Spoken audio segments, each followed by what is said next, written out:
Bienvenida, bienvenido a un nuevo episodio del podcast Adiós a tu jefe. Te saluda como siempre Héctor Sosa con mucho gusto. En esta ocasión vamos a estar platicando sobre Bitcoin, sobre cómo se ha venido desarrollando el mercado alcista durante 2021, finales de 2020 y principios mediados de 2021, que fue lo que ocasionó la caída de más de 50% en el precio de Bitcoin y de muchas otras criptomonedas a mediados en la segunda mitad de mayo de 2021 y cuál es la perspectiva que tenemos con respecto al precio y al ecosistema en general. Mi invitado en esta ocasión es Mauricio Di Bartolomeo. Él es cofundador de Ledn. Es una plataforma que permite obtener créditos colateralizados en Bitcoin y también ahorros en dólares y también ahorros en Bitcoin. O sea, generar rendimientos ahorrando Bitcoin y también ahorrando dólares. Bueno, en una stablecoin que se llama USDC. Vamos a platicar sobre esto con mayor detalle durante la grabación, que lo que sigue a continuación es el audio de un live que tuvimos recientemente. Entonces, pues ahí vamos a presentar a Mauricio ya de manera más detallada y también vamos a platicar sobre el Ledn y de todo esto que te comento, ¿ok? Y una disculpa de antemano por el eco que se escucha en mi voz en esta grabación. En ese momento me estaba recién instalando en una nueva oficina. Entonces por eso se escucha así, porque realmente estaba totalmente vacía, ¿no? En ese momento. Espero que no sea muy molesto. Y bueno, sigo trabajando para mejorar el audio de este nuevo espacio para que se escuche mucho mejor en los próximos episodios. Muchas gracias por tu comprensión.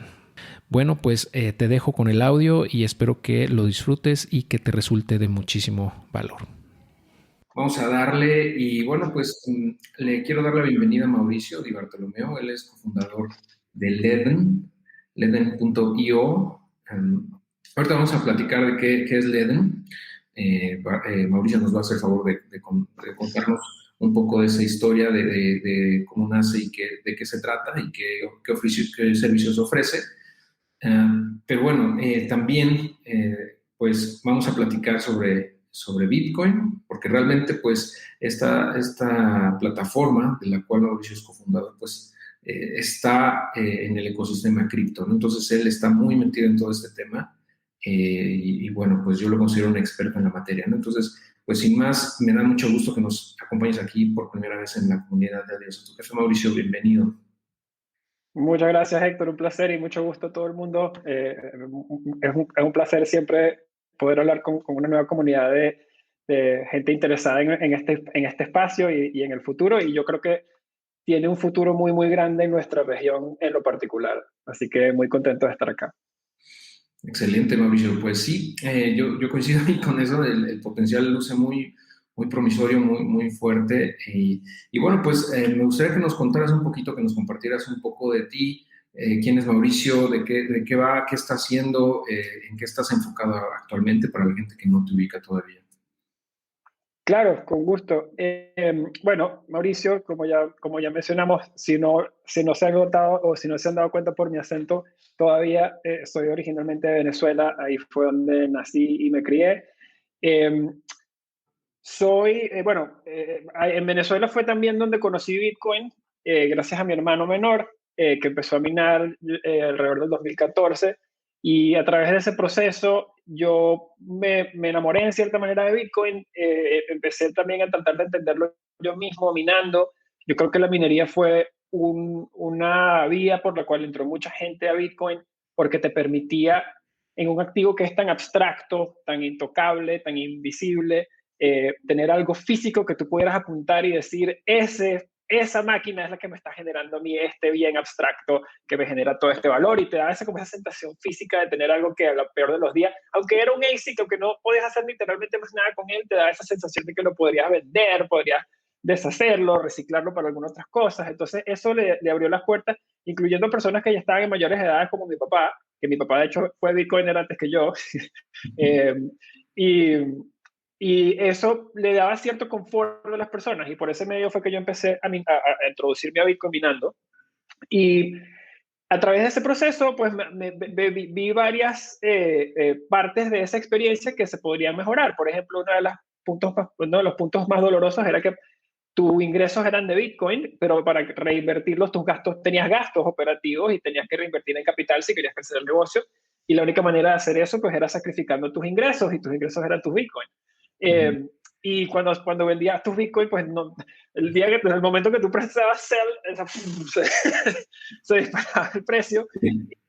Y los mineros tenían un tiempo de entrega muy largo, un tiempo de entrega de 6 meses, para que tú pudieras volver a producir esos BTC. Entonces, había un gap que para mí era muy incómodo, y para muchas personas pues les impedía crecer el negocio con la rapidez posible, porque francamente pues es difícil que tu negocio crezca más rápido que Bitcoin.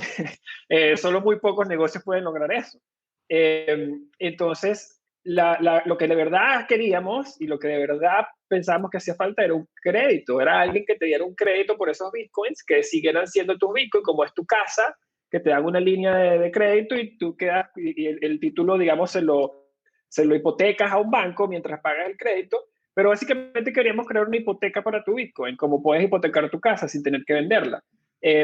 Y el producto de Leden nace para resolver ese mismo problema. Y si el nombre de Leden incluso es elusivo a lending, porque lend, del término lend es prestar, y movimos la D como se mueve la D en hold, y nosotros, we lend so that you can hodl. O sea, la idea era que pudiéramos nosotros prestarle créditos a personas para que esa gente pudiera continuar siendo holding. Y con ese producto fuimos al mercado. Ese fue nuestro primer producto, y por lo cual mucha gente nos conoce hoy. Nuestro primer crédito, de hecho, fue a Francis Pouliot, que era el dueño de Bills, que es un miembro bastante prominente de la comunidad de Bitcoiners, y así fue como nos dimos a conocer. Y poco a poco más negocios fueron usando nuestros servicios, más mineros fueron usando nuestros servicios, personas que trabajaban en empresas de Bitcoin que les pagaban en Bitcoin, pero no querían venderlos, como Mario Gibney. De hecho, Mario Gibney, que trabaja en Blockstream, ya ahora trabaja con Leden. Pero muchas personas empezaron a usarlo para usar ese beneficio de esa liquidez. Y también tienes la ventaja que un crédito es mucho más beneficioso desde el punto de vista de impuestos, porque cuando vendes un Bitcoin y tienes una ganancia implícita, te toca pagar el tax, el impuesto a esa ganancia, mientras que cuando tomas un crédito no es en muchos lugares un evento tributable, queriendo decir que no tienes que pagar impuestos porque no has vendido el Bitcoin. Pero bueno, ese fue el origen de Leden, ese fue nuestro primer producto. Yo, el cofundador de Leden, que es un gran amigo mío, que es Adam Reeds, nosotros nos conocimos en la universidad, y eso pues un poquito pegándolo otra vez hacia mi historia. Yo, cuando me gradué de bachillerato en Venezuela, obviamente estaba justo entrando Chávez, o acababa recién entrar Chávez. Venezuela estaba cayéndose por un acantilado comunista, y yo no me quería formar allá. O sea, no veía bastantes dificultades con tanto formarme allá como con las puertas que eso me podría abrir en un futuro, si Venezuela seguía por esa vía. Y me vine a hacer la carrera en Canadá. Yo hice mi universidad aquí en Canadá, en The Richard Ivey, la Universidad de Negocios de Richard Ivey. Fue donde conocí a Adam, y de hecho donde conocí a muchas personas que están en Leden hoy. Nuestro General Counsel es de Leden, perdón, de Ivey, de Western. Muchas otras personas son colegas nuestros que estudiaron con nosotros, y eso fue lo que y cuando yo me terminé mi universidad en Canadá, obviamente yo me gradué de mi másters, me gradué en el 2010. Bitcoin todavía no existía. Y lo que hice fue que Venezuela, o sea, trabajaba bastante tiempo en Venezuela, estaba entre Venezuela y Canadá haciendo proyectos, hasta que me enamoré de Bitcoin aproximadamente, digamos, en el 2000, tarde en el 2014 o temprano en el 2015. Y ya en aquel entonces, pues yo había tomado la decisión de pasar más tiempo en Canadá, porque incluso veía que en Venezuela se iba a dificultar incluso escalar la minería, porque en Venezuela no se puede escalar nada que sea bueno o honesto, porque el gobierno te lo... Entonces yo dije, bueno, vamos a tratar de hacer este proyecto en Venezuela. Perdón, en Venezuela no, en Canadá.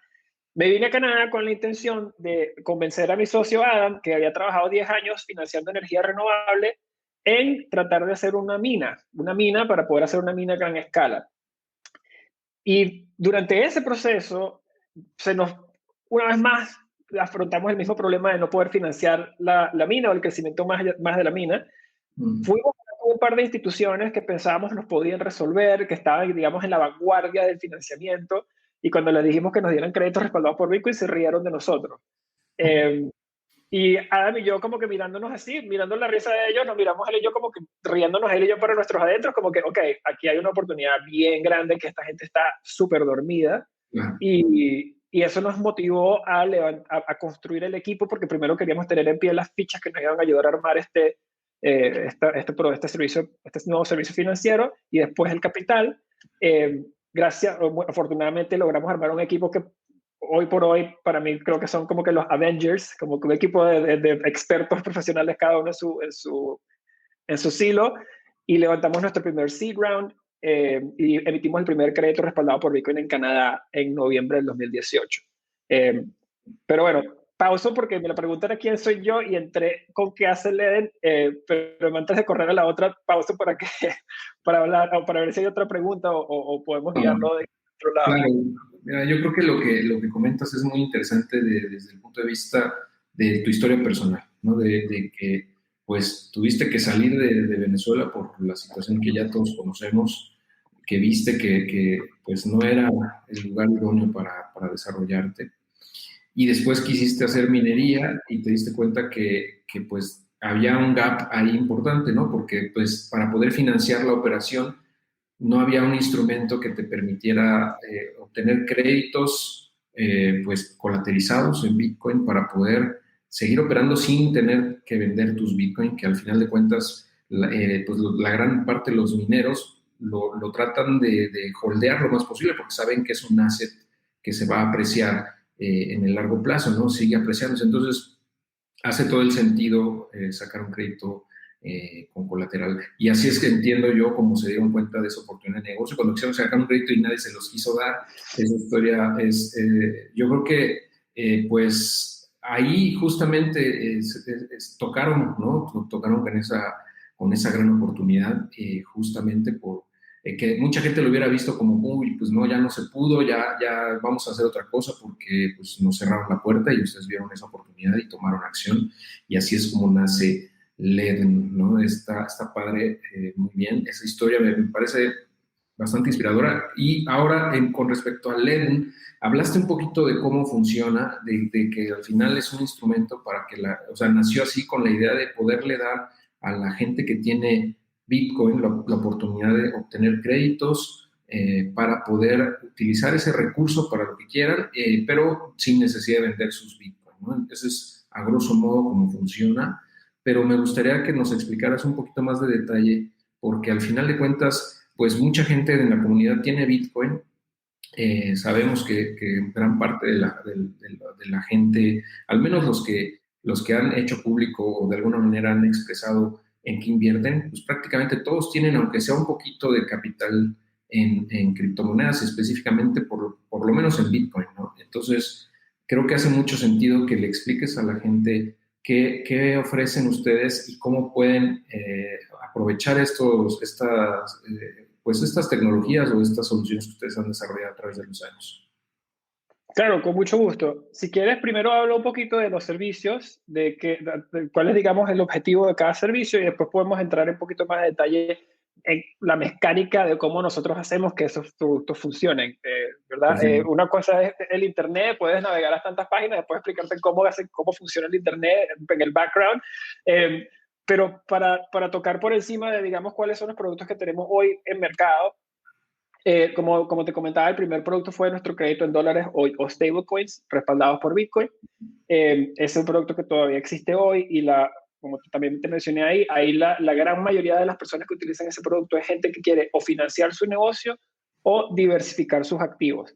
Hay gente, por ejemplo, un número bastante, ese número está subiendo todos los días. Hay muchos inversionistas acá en Norteamérica, Canadá puntualmente, incluso algunos en Estados Unidos, que tienen ahora, que arrancaron con, digamos, cientos de miles de dólares de Bitcoin hace, ¿sabes? No sé, 2 años, 3 años, y ahorita tienen literalmente 4 o 5 millones de Bitcoin ahí. Si lo venden, los impuestos que tienen que pagar ahí son el 25% ya. O sea que al venderlo ya pierden el 25%. O sea que prefieren tomar, por muchísimas razones, prefieren tomar un crédito con nosotros para que puedan acceder al 50% de ese crédito de liquidez en dólares y están comprando casas, cottages, invirtiendo en otros activos. Es una herramienta de diversificación para muchas personas.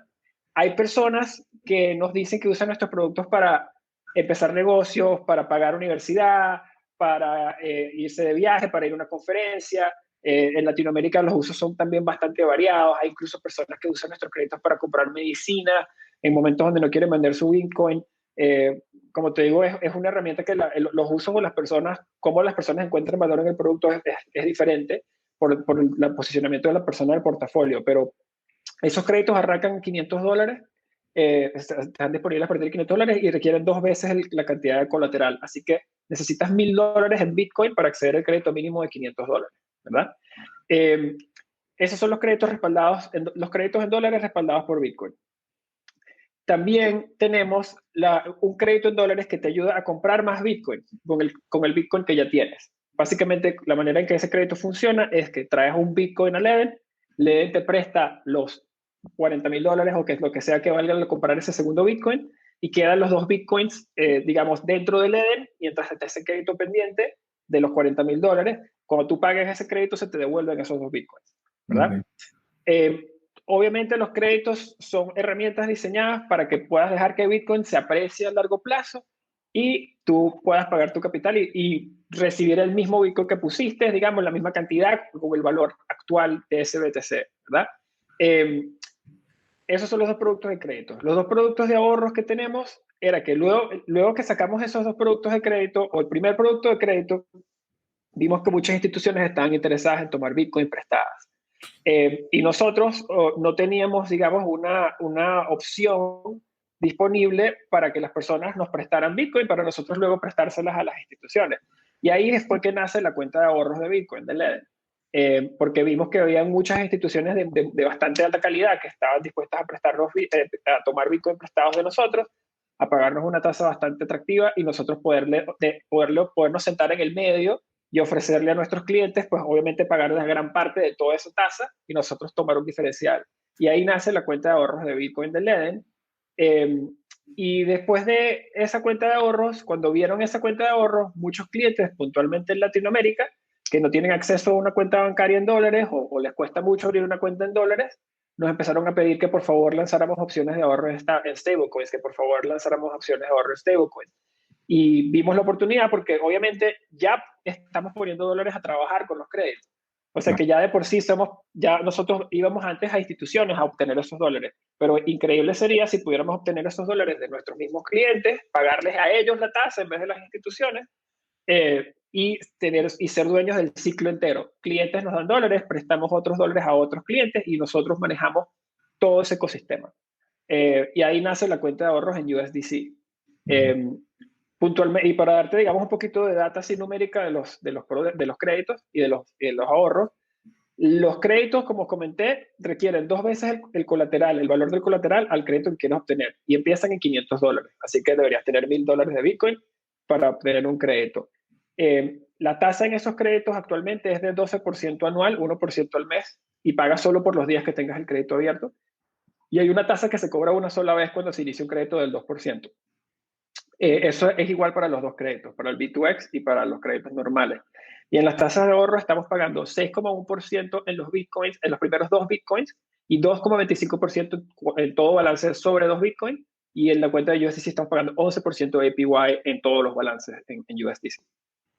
11% en USDC, que mira, yo creo que es, todo está interesante, pero hay mucha gente, por ejemplo, en México, te hablo específicamente, que es donde yo tengo más experiencia conociendo el mercado, pues la gran mayoría de la gente invierte en renta fija, en primera, porque es un rendimiento más predecible, no es volátil, tienen más certidumbre y al final de cuentas, digamos que es más como para preservar el valor del capital en el largo plazo que para especular, ¿no? O sea, la gente prefiere esa certidumbre, al menos en una parte de su portafolio. Entonces, esta opción de tener una cuenta de inversión, que yo lo vería como una cuenta de inversión a plazo fijo en dólares. Bueno, no son dólares tal cual, pero es un asset, es un token, bueno, es una criptomoneda que sigue el precio del dólar, que es USDC. Y de esa forma, ustedes pueden, o sea, le hablo a la comunidad, ustedes pueden tener esa cuenta de inversión en dólares, entre comillas, generando pues retornos bastante atractivos, que si no mal escuché es 11% al año, ¿no? En dólares. Eso, por ejemplo, mucho lo hemos comentado en otras ocasiones, que para las personas que quieren tener un flujo, por ejemplo, un flujo mensual, un flujo constante de ingresos, o sea, que su dinero les genere un flujo a través del tiempo para poder subsistir, digamos, sus gastos normales de vida, ya, lo pueden hacer a través de este instrumento, que la tasa me parece bastante buena, sobre todo pensando que estamos hablando de dólares y que no tienes que abrir una cuenta en un banco para eso, o sea, no le tienes que pedir permiso a nadie para abrirla, ¿no? Entonces, eso está muy, muy bien ese producto para la gente que está buscando inversiones de renta fija. Creo que es algo que definitivamente deben de revisar. Y también los otros productos que ofrece el de crédito colateralizado en Bitcoin y ahorro en Bitcoin. O sea, esa parte para los que somos holders o hodlers de Bitcoin de largo plazo, que decimos, ¿sabes qué? No vamos a vender de aquí a 10 años. No me importa el precio, al menos en una parte del portafolio, ¿no? Vamos a dejarlo ahí de largo plazo. Entonces, pues hace mucho sentido poner al menos una parte de ese capital en este tipo de instrumentos en donde genera un rendimiento anual que es de 6.1% en este momento para los primeros 2 Bitcoin. Correcto, correcto. Y 2,25 para los balances sobre 2. Y 2,25. Obviamente, pues aquí lo que tratan de hacer es que la gente se quede en ese rango. Yo entiendo que la gran mayoría de los usuarios seguramente está en 0 a 2 Bitcoin, ¿no? En este producto.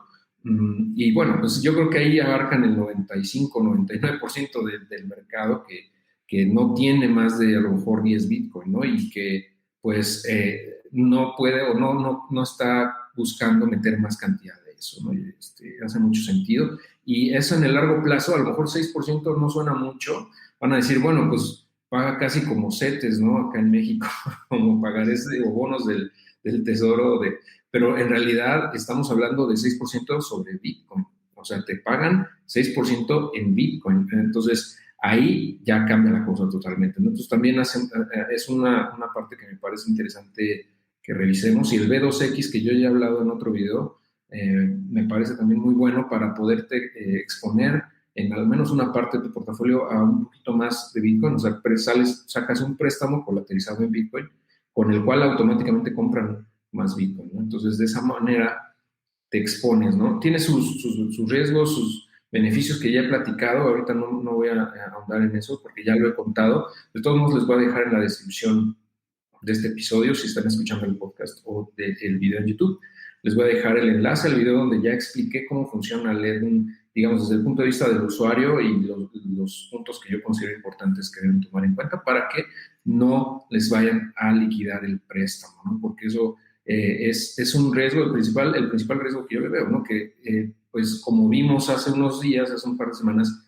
cuando cayó Bitcoin de manera importante, corrigió hasta los $30,000 prácticamente. Estoy seguro que ustedes tuvieron un montón de cuentas que fueron liquidadas por esta situación, que a lo mejor no estaban suficientemente bien colateralizadas y pues tuvieron que ser liquidados esos préstamos, ¿no? Y eso pues me da pauta a platicar ahora sobre pues qué está pasando, ¿no? Porque mucha gente tiene miedo en este momento, podemos verlo todavía en el indicador de Fear and Greed, ¿no? De que la gente tiene miedo. El mercado todavía está como muy incierto en muchos sentidos y me gustaría que nos dieras tu insight y todo lo que sabes al respecto, ¿no? Porque, pues, para quien no sabe, Mauricio tiene un canal en YouTube que no ha mencionado, pero me parece que es muy interesante la información que compartes ahí. También, si quieres mencionarlo también, y voy a dejar el enlace también acá abajo para quien se quiera suscribir a su canal en YouTube, donde comparte constantemente noticias sobre Bitcoin. Pero bueno, pues te cedo la palabra, Mauricio, para que puedas compartir. Gracias, Héctor. Bueno, mira, te hablo un poquito puntualmente y sí, nosotros invertimos muchísimo en educación, nos encanta, o sea, para nosotros lo primordial es que los clientes entiendan cómo funciona el servicio, cuáles son los riesgos hacia la baja, cómo protegerse y cuándo deben actuar.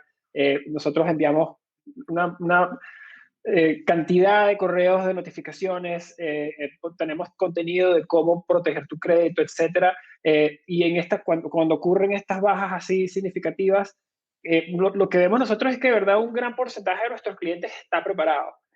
Tiene los fondos, los envía a tiempo, toman sus precauciones, etcétera. Sin embargo, siempre hay un segmento de clientes que o no tenía Bitcoin adicional o se sobreextendió, digamos, sin pensarlo, y no tuvo, digamos, la capacidad o la velocidad para responder a tiempo. Sí ocurre, y obviamente a nosotros, pues nosotros nos beneficiamos si los créditos se mantienen abiertos. Obviamente generamos intereses con los créditos que se mantengan abiertos. Sin embargo, ya que lo único que tenemos para proteger el capital que se presta es el valor de ese colateral, es muy, muy, muy importante, y quiero recalcarlo porque esto se hace para el beneficio a largo plazo de todos los clientes del LEDER. Porque si estos procesos no fueran como son, nosotros no podríamos decirle a nuestros inversionistas que tenemos 0% de pérdidas en todos nuestros créditos, ¿verdad? Y ese es el número que nos permite a nosotros seguir levantando capital. Ahorita acabamos de levantar otros $30 millones en la Serie A de un grupo de inversionistas de clase, de verdad que para mí es un verdadero orgullo en lo personal poder decir que estamos trabajando con estas personas, pero si nosotros no tuviéramos esa rigurosidad, esa disciplina en los procesos, no se pudiera facilitar ese capital de crecimiento, ¿verdad? O el capital punto para atraer más clientes a LED. Eso por ese lado. Mirando, digamos, a lo que nosotros estamos viendo, o los indicadores que estamos viendo en el mercado, y cómo, qué vemos que está pasando. Yo lo que creo que, y esto lo he discutido un poquito en los videos, pero yo lo que vi, o lo que observamos justo de cara al listado de Coinbase en la bolsa, eso yo creo que fue como que el clímax del bullishness que ha habido recientemente. Vimos que el interés anualizado en los futuros, o sea, y para que la gente entienda, porque yo creo que a veces estos temas son un poquito abstractos y la gente les cuesta, digamos, entender qué es a lo que uno se está refiriendo. El contrato futuro de Bitcoin no es nada más que una persona con otra persona acordando a vender un Bitcoin a un precio hoy para la entrega de ese Bitcoin en el futuro, ¿verdad? Entonces, Héctor, si tú y yo estuviéramos haciendo una transacción, tú me dices a mí, Mauricio, tengo la venta de este Bitcoin hoy y te lo puedo vender en tanto, y yo te pago a ti, por darte un ejemplo, $5,000, ¿verdad? Tú me dices, mira, tengo otro Bitcoin que lo voy a poder entregar en septiembre y ese te lo puedo vender en 5,500, ¿verdad? Hay diferentes razones que quizás no vale la pena entrar en esto para explicarlo, porque se puede volver muy complicada la conversación, pero por muchas razones el precio del futuro de Bitcoin transa generalmente o históricamente por encima del precio actual de Bitcoin, ¿verdad? Y esa diferencia entre el precio actual y el precio futuro es lo que utilizan muchas instituciones para hacer arbitraje de esos dos mercados, ¿verdad? Compran el spot y venden el futuro, y lo que hacen es que se aguantan a que llegue el día futuro para entregar el Bitcoin y te agarras la diferencia, ¿verdad? Ese es el trade en palabras, digamos, más sencillas. Como en los mercados de los futuros se puede usar muchísimo más apalancamiento, pero muchísimo más apalancamiento que en el mercado spot, el mercado de los futuros generalmente es un buen indicador de qué tan especulativa está posicionada los inversionistas en cualquier momento en Bitcoin, ¿verdad? Y un buen barómetro de eso es de qué tan grande es la diferencia entre el precio de Bitcoin en el futuro y el precio de Bitcoin hoy. Mientras esa diferencia se va yendo hacia arriba, hacia arriba, hacia arriba, el mercado está agarrando margen, apalancándose, yéndose hacia arriba.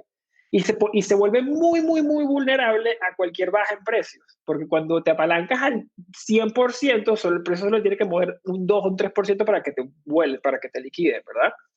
Entonces, habían dos cosas que estaban pasando justo en ese momento alrededor del lanzamiento de Coinbase. Uno, la diferencia entre el precio de Bitcoin normal y el actual y el precio de Bitcoin a futuro está en su máximo histórico. La diferencia era del 48% entre un contrato spot futuro y un contrato normal al próximo mes. O sea, una diferencia absurda.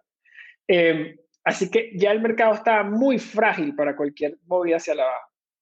Segundo, por toda la movida que había ocurrido con Bitcoin, la gente estaba mirando a Bitcoin subir y los especuladores, como bien hacen muchos, lamentablemente es así, van y dicen, ay no, Bitcoin está muy caro. Yo me voy a ir a comprar un Ethereum porque mira, está barato y no ha subido. Entonces, esa es literal, aunque uno no lo quiera pensar, así piensan muchos especuladores. O, mira, yo no me puedo comprar ni 0,0001 Bitcoin, pero me puedo comprar 400 Doge con estos $15. Y así piensan muchas personas.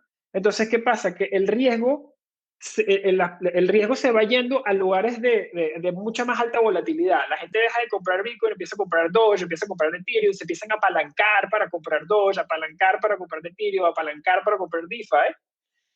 Y el apalancamiento de DeFi, que eso es otro tema que tenemos que entrar, DeFi es simplemente, no sé cómo explicarlo con una palabra que suene un poquito, porque tampoco quiero hablar mal de DeFi. DeFi tiene muchísimas cosas buenas, pero DeFi básicamente es un motor de apalancamiento. O sea, lo que hace una persona en DeFi es que colocas un activo en un protocolo, tomas otro prestado, ese lo vuelves a meter en otro protocolo, tomas otro prestado, agarras otro protocolo, y haces eso 30 veces, ¿verdad? ¿Qué ocurre? Cuando el primer activo de colateral cae de valor, se liquida este crédito. Cuando se liquida este crédito, se liquida el otro. Cuando se liquida este, se liquida el otro. Cuando se liquida este, se liquida el otro. Y los fees se vuelven, en Ethereum llegó a estar a $1,000 por costo de transacción. Sí. Porque la gente estaba desesperada tratando de salvar todos los contratos. Entonces, ¿qué ocurre? Viene el listado de Coinbase, ¿verdad? El listado de Coinbase no le va tan bien como muchos esperaban. La acción se vende de cuando lanza, ¿verdad? En ese punto también, si tú miras cómo se estaban posicionando las instituciones y miras los volúmenes del CME, tú ves que muchos inversionistas que están entrando a Bitcoin no están necesariamente entrando a Bitcoin, están entrando a tomar ventaja de las oportunidades de mercado que crea Bitcoin. Por ejemplo, vender el futuro y comprar el spot. Esa es una transacción que es neutra al precio de Bitcoin, pero te genera un 20-30% de retorno. Entonces, ellos están metiéndole mucho más capital a estos mercados, ¿verdad? Pero no están levantando el precio de spot. No están levantando, no tienen bid en el spot. ¿No? Ellos no estaban comprando duro mano sobre mano en los 60. Entonces, ¿qué pasa? Empieza a venderse Bitcoin, ¿verdad? Cuando se empieza a vender Bitcoin, se empieza a vender Coinbase, se empieza a vender Bitcoin, se empieza a vender todo cripto. Cuando se empieza a vender todo esto, empiezan las liquidaciones de todas las personas que están apalancadas a 50% de diferencia de precio spot y se empieza a derretir esa vela de los futuros. Cuando los futuros se van cerrando, los inversionistas, yo sé que son muchas piezas y disculpa, pero los inversionistas que estaban en ese trade de comprar el futuro y vender comprar el spot y vender el futuro, cuando esa diferencia se empieza a cerrar, los inversionistas empiezan a salir de ese trade. Para salirse de ese trade hay que hacer la transacción inversa, que es comprar el futuro y vender Bitcoin en spot. Entonces, en medio que empiezan estas liquidaciones de la gente sobreapalancada, las instituciones empiezan a cerrar el trade, lo cual sigue bajando spot. Una reacción en cadena, tal cual. Bitcoin se empieza a traer a Ethereum. Cuando se viene Ethereum, que es el colateral primordial en DeFi, se empieza a venir toda esa casa de dominós que te conté de DeFi. Se empiezan a derretir todos esos contratos y a bajar. De hecho, el índice de DeFi de FTX bajó 66% intrasemana, esa semana. Y básicamente lo que ocurrió fue una lavada de un exceso de apalancamiento que había. Y para cerrarlo, si hablas con la gente de Genesis, ellos te dicen transparentemente, lo dicen en Poca, nos lo dijeron a nosotros, que en el rango de $30 y $35,000, ellos lo único que veían eran órdenes de compra de instituciones que estaban entrando a apoyar el bid, ¿verdad? O sea que lo que yo estoy viendo ahorita es que las instituciones son compradoras entre 30 y 35, o sea, todo el día, y están en Bitcoin a largo plazo, y eso lo ves por las inversiones que están haciendo tan grandes en infraestructura. Eso lo ves con inversiones como Galaxy comprando BitGo, como PayPal comprando Curve, como la inversión de 30 millones que ahorita hubo en Leden, como los 250 millones que levantó Bitso. Sí me explico, son montos muy grandes que están entrando en infraestructura y las instituciones siguen siendo compradoras netas en el rango de 30 y 35 ahorita. ¿Sí me escuchas? Sí. Sí, perdón que hablé por como, siento que fueron como 2 horas, pero... No te preocupes, no. Y justamente todo este tema se ha estado comentando, por ejemplo, en nuestro grupo de Telegram, que tiene más de 3.500 personas, en el grupo de Facebook, que tiene más de 11.500 personas. Entonces, este tema de Bitcoin y de Ether, de todo el universo cripto ha estado muy, pues muy en los reflectores en los últimos meses. Y esto que nos cuentas, pues nos da esa perspectiva desde el punto de vista ya de cómo por detrás se fue gestando esta corrección, que en Bitcoin fue de más del 50%, si no me equivoco. Y pues sí, o sea, al final de cuentas estaba sobreapalancado el mercado. Yo estaba viendo, por ejemplo, que había mucha gente apalancada apostándole a que Bitcoin iba a llegar a $80,000 este mes, por ejemplo, ¿no? Entonces, todos, como dices, empiezan a tronar esos trades y empieza a jalar el precio hacia abajo, ¿no? Y eso refuerza nuevamente, o sea, es como un bucle de retroalimentación, pero en este caso negativo, ¿no? Es una bola de nieve y que encuentra su piso en los $30,000 en Bitcoin, que no sabemos si es el piso ya definitivo de esa corrección o no, ¿no? O sea, realmente nadie, o sea, no sé tú qué opinas al respecto, pero yo creo que aunque yo veo menos probable que bajemos de ahí ahorita que hace una semana, ¿no? Porque pues hemos estado consolidando en esa zona, la verdad es que no sabemos qué puede pasar. O sea, no sé tú si nos puedes dar un insight al respecto sobre esto. No, mira, y me parece que esa es una visión un poco sensata. O sea, yo creo que un inversionista siempre debe estar pensando en cómo proteger su downside, más allá del upside. Tú tienes que estar siempre pensando es cómo limito potencialmente mi downside. El upside es casi que bonificación. Yo creo que la mejor definición de un inversionista a largo plazo es cómo limitas tu baja. ¿Me explico? Y si estás hablando en términos de tomar un B2X o un crédito, es cómo te planificas de manera de que si prevés que puede bajar hasta este punto, pues tienes que saber que puedes tener este capital adicional para que ese crédito pueda mantenerse en un estado saludable. Es planificación hacia ambos lados que hace un buen inversionista, ¿verdad?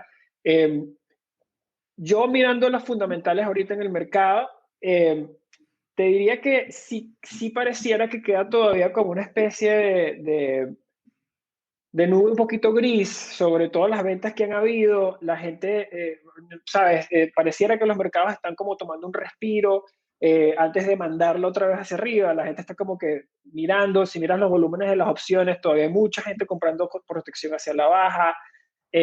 Si miras a los índices de apalancamiento hacia el alza, no rebotaron como muchas veces rebotan, se están quedando aquí. Y si miras eso, en verdad lo que eso significa es cada vez que tú ves el apalancamiento subir, quiere decir que hay gente que ha estado comprando, porque cada vez que te apalancas hacen una compra en algún lado y eso impulsa el precio hacia arriba.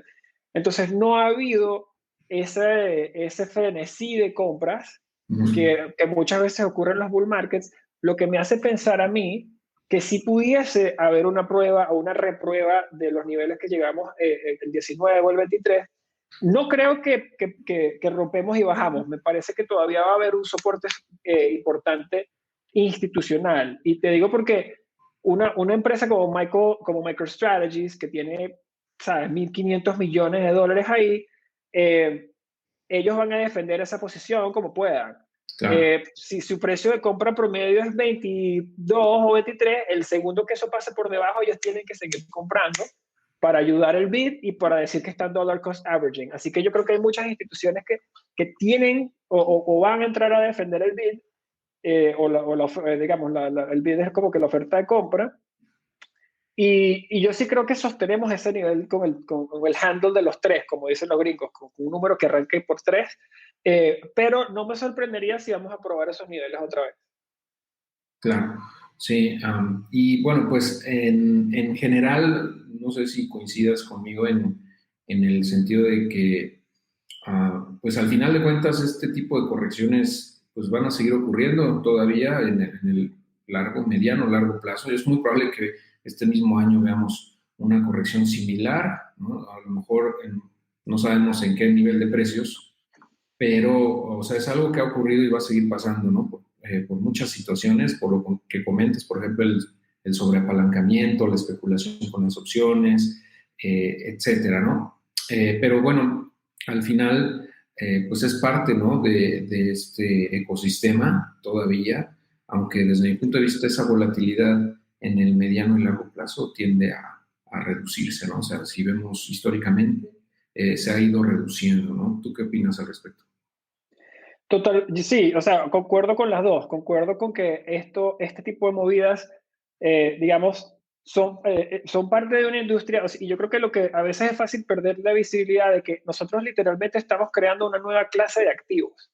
O sea, yo no recuerdo quién, o sea, de mi generación o de las personas que yo conozco que estén vivos hoy, yo no conozco ninguna otra generación que haya estado viva cuando se creó una nueva clase de activos. O sea, cuando se empezó a transar el oro, cuando se empezaron a transar las acciones en la bolsa, cuando se empezaron a... Y en ese momento, el fenómeno se llama descubrimiento de precio. ¿Verdad? Todo el mundo está tratando de descubrir qué es lo que vale Bitcoin. Hay instituciones que piensan que vale esto, hay otras que piensan que vale otro, y eso da pie a muchísima volatilidad, ¿verdad? Cuando estuvimos en este último movida hacia arriba, entraron muchísimas instituciones que son caras nuevas en esta industria. Uno pensaba, o muchos, incluso yo pensaba, que las instituciones iban a estar ahí apoyando el BIT, pero las instituciones también tienen límites, ¿verdad? O sea, toma en cuenta que las instituciones empezaron a comprar antes de 20. Y eso fue hace 6 meses, 4 meses. Entonces tú le estás pidiendo a una institución que le toma 6 meses literalmente tomar la decisión de hacer su primera compra y la hacen bien, y le vas a venir a pedir que compre otra vez en 60. Oye, yo creo que una institución no hace eso. Si me explico, una institución tiene que ir poco a poco y diciendo, ok, esta inversión está trabajando, mira cómo subió. Recordemos que nosotros no estamos en el negocio de comprar y vender Bitcoin y hacer trades, simplemente estamos tratando de proteger nuestro balance en efectivo. Vamos a ser cautelosos aquí, no podemos seguir entrando. Cuando veamos otra oportunidad cercana a los precios que compramos, lo podemos hacer. Pero ellos no son de los que se van a ir corriendo a comprar a 60. Cuando compraron en 20 hace 3 meses. Entonces, yo lo que creo es que hubo este inicio de base institucional, y yo creo que las instituciones lo llevaron como de 20 a 35, de 20 a 30, de 20 a 40, pero después vino retail y se lo llevó de 40 a 60 pensando que las instituciones iban a seguir comprando, y se quedaron sin poder vendérselo otra vez a la institución. Y la institución dijo, no, yo 60 no, yo te lo compro, pero otra vez a 35, 40. Y es lo que estás viendo ahorita. Entonces, yo creo que la base va a seguir subiendo gradualmente. Lo que causa la volatilidad es que tanto se desconecta la expectativa al corto plazo de las personas. ¿Sí me explico? Porque hay ciertos, digamos, ciertas expectativas de cómo vas a seguir reinvirtiendo como institución. Así que creo que la volatilidad sí se va a ir mermando mientras más instituciones entran a la industria, y sí hay que siempre estar pendiente de la volatilidad, pero perdón que me extendí nuevamente. No, está genial. Mira, y yo creo que podemos ir cerrando, a reserva de que la gente que nos está viendo ahorita, que veo alrededor de 20, pues tenga alguna duda o comentario, pues con todo gusto lo podemos checar, pero bueno, me gustaría ir cerrando la sesión porque nos estamos acercando a la hora de cuál es tu visión de largo plazo con respecto a Bitcoin, porque bueno, yo entiendo, o sea, no se puede tener más skin in the game que por ejemplo en tu caso, ¿no? Donde tienes una startup donde básicamente está construida sobre Bitcoin, ¿no? Está fundamentada en Bitcoin, ¿no? Entonces, pues más skin in the game que eso no se me ocurre ahorita, ¿no? Pues alguna cosa es ser holder y poner mucha lana de tu portafolio ahí y ya, y otra es construir completamente y dedicarte full time a un proyecto que está sobre esa tecnología. Entonces, me gustaría que nos compartieras tu visión de largo plazo. Estoy hablando de aquí a 5, de aquí a 10, de aquí a 20, ¿no? Porque creo que ahí es donde se pone más interesante todo esto, ¿no? Porque mucha gente pierde, como bien dices, la perspectiva y quiere hacerse millonario en un año, ¿no? En 6 meses. Pero al final de cuentas yo creo que, y en la vida en general, y es algo que platicaba yo, por ejemplo, en el episodio del podcast de esta semana, la importancia de pensar a largo plazo. paga muchos dividendos, muchísimos dividendos de manera exponencial, ¿no? Pero es un proceso. Entonces, en este caso, en Bitcoin, me encantaría que nos compartieras tu visión de largo plazo. Concuerdo 1000% con lo que acabas de decir. Nosotros, obviamente, muchas personas o más personas nos están conociendo hoy, pero nosotros tenemos trabajando en esto 3 años en Leden formalmente, y antes de eso teníamos 1 año y pico también formulando la idea de la empresa o de cómo íbamos a estructurar esto, ¿verdad? Yo el futuro que veo para Bitcoin es que, habiendo crecido en Latinoamérica, o sea, tú también, o muchas personas que estarán viendo este episodio, han visto la banca caerse en Latinoamérica, propiedades expropiadas en Latinoamérica, y en Latinoamérica las propiedades de tu portafolio no tienen, la palabra en inglés se llama property assurances, que es seguridad de tenencia, ¿verdad? O sea, de que tú vas a tener, siempre vas a seguir siendo el dueño de esos activos. Bitcoin es prácticamente inexpropiable. Así que tiene mejores protecciones de tenencia que, yo, en mi opinión, propiedades en Latinoamérica o muchos países de Latinoamérica, cuentas bancarias en muchos países de Latinoamérica. Y yo creo que Bitcoin va a seguir, incluso acciones de la misma bolsa, de tu bolsa de mercados local en Latinoamérica. Entonces yo creo que Bitcoin no solamente te da más protección de tenencia, sino que te da más acceso a servicios financieros. O sea, por un lado, Bitcoin te da seguridad de tenencia y te deja acceder a créditos, te deja acceder a cuentas de ahorro, te deja enviar y recibir ese valor internacional. Para mí, yo veo un mundo, en verdad, en el que la persona, o en cualquier parte de Latinoamérica, pueda ir a bien sea su OXXO o su convenience store o qué sé yo, comprar con sus pesos USDC o Bitcoin, como vean preferente, y acceder a través de, bien sea Leden o plataformas como Leden, servicios de ahorro en dólares, servicios de ahorro de crédito en Bitcoin, que les van a dar más habilidad o más herramientas para construir su patrimonio, ¿verdad? Porque la otra es que Bitcoin también es un activo que es muy accesible. En Latinoamérica, uno de los problemas que tenemos es que una de las falacias más grandes que hay hoy es que la moneda fiat es una moneda para ahorrar. La moneda fiat no es una moneda para ahorrar. Y si tú ahorras en moneda fiat, no vas a construir tu patrimonio. Entonces, lo difícil en Latinoamérica es juntar suficiente fiat para comprar ese primer activo que no se deprecie. Bien sea una casa, bien sea un poquito de oro, bien sea, ¿sabes? Esas son pocos de las acciones, de los activos que se... Pero Bitcoin te da muchísimo más acceso a eso. Puedes comprar $100, $200, $300, e irlo acumulando poco a poco. Claro. Hasta que... Entonces, yo sí creo que Bitcoin... Yo creo que dos cosas. Uno, Bitcoin se va a seguir comiendo espacio en los portafolios de Latinoamérica. O sea, va a ir sacando casas, va a ir sacando acciones en la bolsa locales, va a ir sacando cuentas bancarias, todo. Y yo creo que los stablecoins se van a ir comiendo mucho de la banca del día a día de Latinoamérica.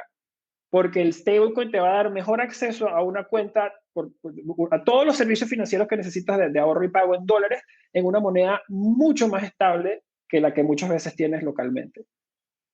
Totalmente. Y sí, por eso hacía énfasis hace rato en la importancia de, lo atractivo que me resulta desde mi punto de vista para la gente que vive en México o en cualquier país de Latinoamérica, el tener acceso a una cuenta de ahorro o de inversión en dólares, ¿no? Y eso es algo que me han pedido muchas veces. Por ejemplo, a través de los años, en los últimos 7 años, ya no sé cuántas veces me han preguntado, oye, ¿y cómo puedo invertir en dólares en México?